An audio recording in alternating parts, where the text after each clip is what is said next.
कहानी शुरू करने से पहले जल्दी से आप चैनल को सब्सक्राइब कर दें और इस वीडियो को भी लाइक कर दें।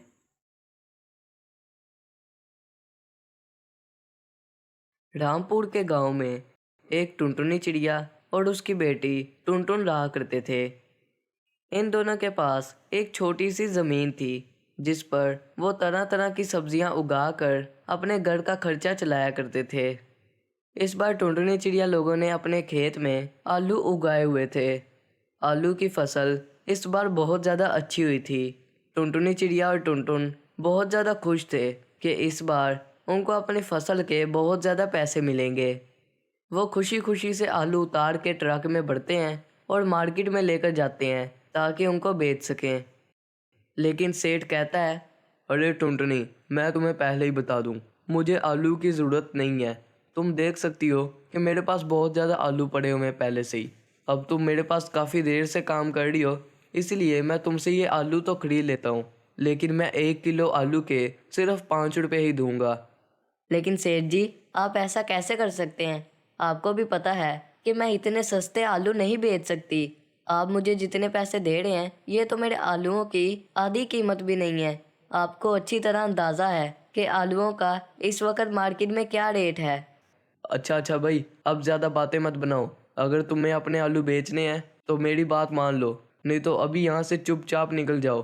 तुम जानती हो ना, अगर मैंने कह दिया तो इस मार्केट में कोई भी तुमसे कोई चीज़ नहीं खरीदेगा।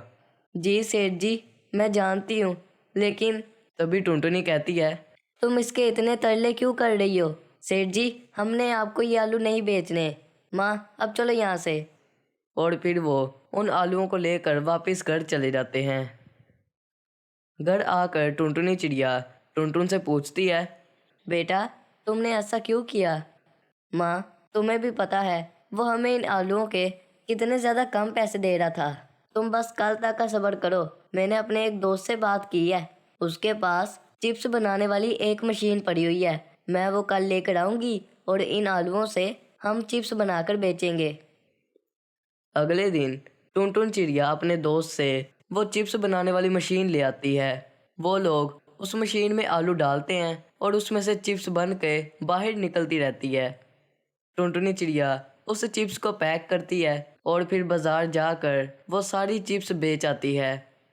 आहिस्ता आहिस्ता टुनटुनी चिड़िया का काम बहुत ज़्यादा बढ़ जाता है।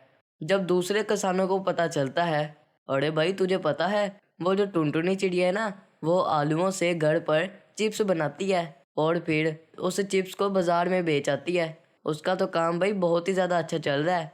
हाँ भाई, मैंने भी सुना है उसके बारे में। क्यों ना हम अपने आलू टुनटुनी चिड़िया को बेचा करें। सेठ तो हमें इन आलूओं के बहुत कम पैसे देता है, क्या पता टुनटुनी चिड़िया हमें ज़्यादा पैसे दे दे।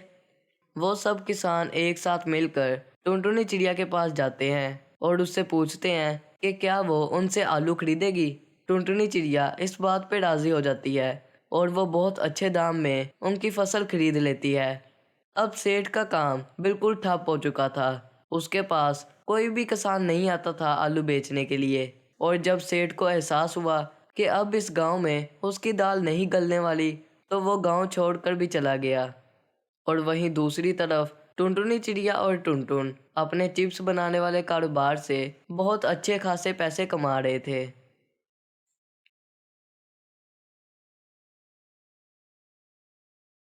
तो जैसा कि हमने पिछले एपिसोड में देखा था कि टोनी चिड़िया के पति की मौत की वजह से टोनी चिड़िया पर बहुत ज़्यादा जिम्मेदारियां आ जाती हैं और वह अपनी बेटी को पालने के लिए बहुत ही ज़्यादा मेहनत मजदूरी करती है। और अब हम जानेंगे इसके आगे की कहानी। टोनी चिड़िया जिस फैक्ट्री में काम करती थी वो फैक्ट्री बंद हो जाती है और अब टोनी चिड़िया के पास कोई भी कामकाज नहीं होता। टोनी चिड़िया के घर के हालात बहुत ज़्यादा ख़राब हो जाते हैं। उनके घर में खाने पीने का सामान ख़त्म हो जाता है और अक्सर टोनी चिड़िया और टुनटुनी चिड़िया को भूखे पेट ही सोना पड़ता था। घर के हालात ख़राब होने की वजह से टुनटुनी भी स्कूल जाना बंद कर देती है और अपनी माँ के साथ जंगल में खाने की तलाश के लिए जाया करती है। टोनी चिड़िया को जहाँ से भी थोड़ा बहुत काम मिल जाता वो कर लेती और अपनी बेटी को पालती। एक दिन टोनी चिड़िया जंगल में खाने की तलाश के लिए जाती है और वहाँ एक जगह बैठकर फूट फूट कर रोने लगती है और दिल ही दिल में सोचती है, मैंने किसी का क्या बिगाड़ा है? ऊपर वाला मेरे साथ ऐसा क्यों कर रहा है?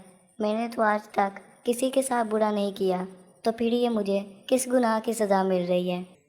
और वहीं पर एक परी आ जाती है और जब वो टोनी चिड़िया को रोते हुए देखती है तो वो उससे पूछती है। अरे तुम्हें क्या हुआ है? तुम रो क्यों रही हो? और फिर टोनी चिड़िया उस परी को अपने सारे हालात बताती है। उस परी को टोनी चिड़िया पर बहुत ज़्यादा तरस आता है और वो टोनी चिड़िया को एक खजाने का नक्शा देती है और बोलती है, ये देखो, ये एक खजाने का नक्शा है, ये तुम रख लो।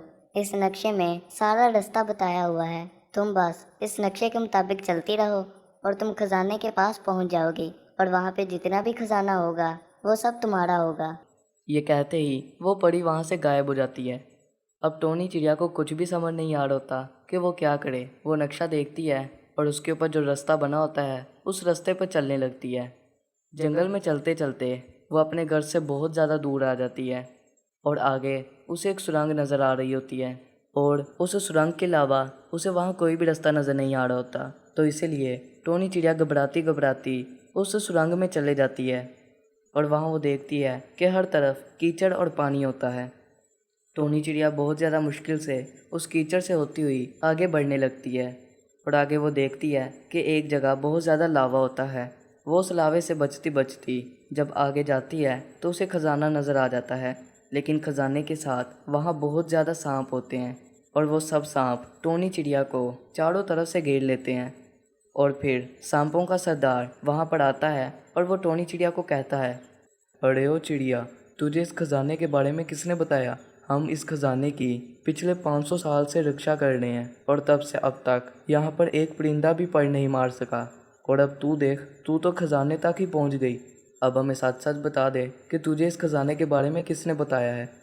टोनी चिड़िया बहुत ज़्यादा घबरा जाती है और वो बोलती है, मैं जंगल में बैठी हुई थी और अचानक मेरे पास एक परी आई और उसने ही मुझे इस खजाने का नक्शा दिया।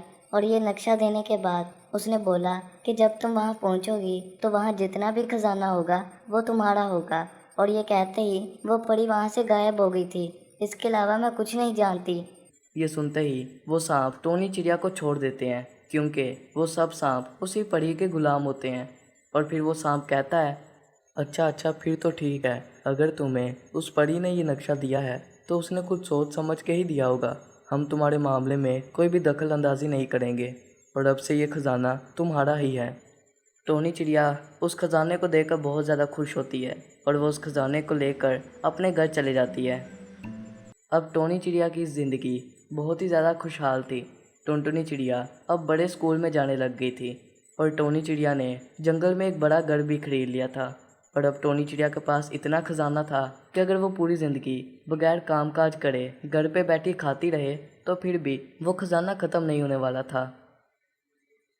तो यही थी आज की कहानी। और अगर आप लोग जानना चाहते हैं कि इसके बाद टोनी चिड़िया के साथ क्या होता है तो उसके लिए आप चैनल को सब्सक्राइब कर दें और इस वीडियो को लाइक कर दें। और अब हम लोग मिलेंगे इस कहानी के अगले पार्ट में। तब तक के लिए बाय बाय।